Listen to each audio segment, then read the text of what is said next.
The Bereavement Support Service, or the Bereavement Listening Service, is a service that is there to help, hopefully, people emotionally when they are going through a tough time.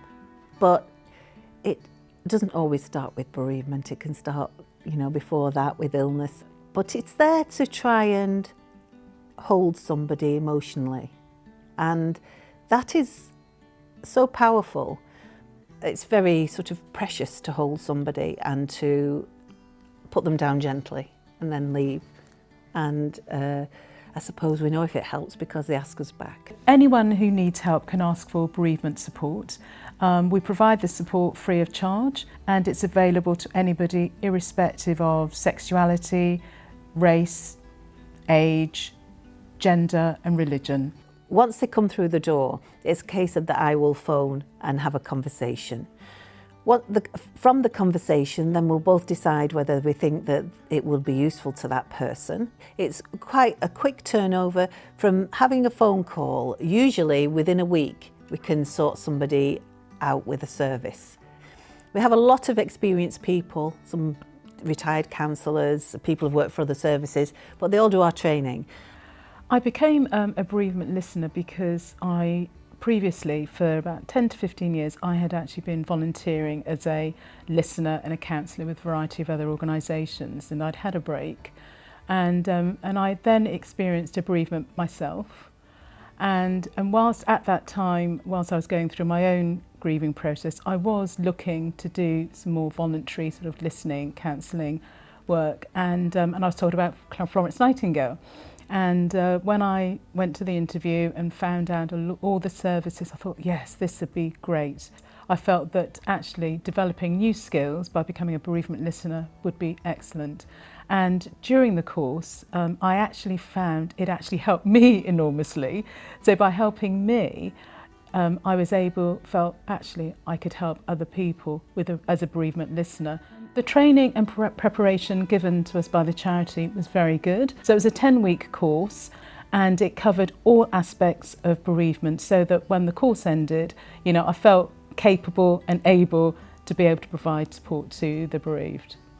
We have families in the hospice who have children, so I think our children's service sort of grew from the need, and being able to say how it impacts children and what's the best way. So we have about 4 or 5 people who work in the children's service.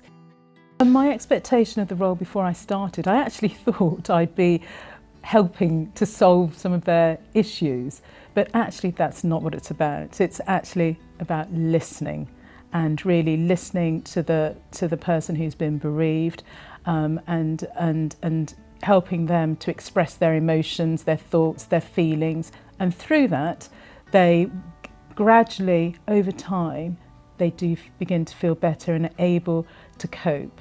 Typically, when someone is grieving, they may turn to their families and friends for support initially. But not everybody has a support network. They may live far away from anybody to provide support. But also families and friends will be dealing with their own grief. I do believe it's very important that they've got somewhere that they come to, professionally trained volunteers who we can help them to express their grief, to talk through whatever they're saying, that they've got the freedom without judgment to say whatever they like, because we are neutral and we won't be judging. And it's through that freedom that they can freely express themselves, that they can actually then process and move through all the myriad of emotions that affect us with grief. And when we're hearing a client's story, about the most devastating time of their lives, we do feel the emotion. So it's managing that emotion. But one of the things that I've learned is, and the challenge is, not to have any preconceived ideas and not to make any assumptions, to be open-minded. There is nothing more fulfilling than reaching out mentally to somebody who is in a place of pain. But one of the greatest things I really enjoy as a bereavement listener is when the client themselves, after a time, they say, I feel a lot better now, I can manage.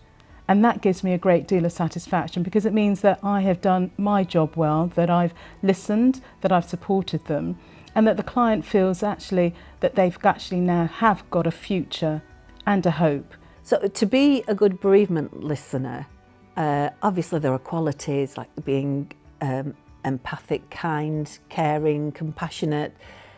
But if you're willing to learn and you do care and you want to help, that's the basics. We can work from that.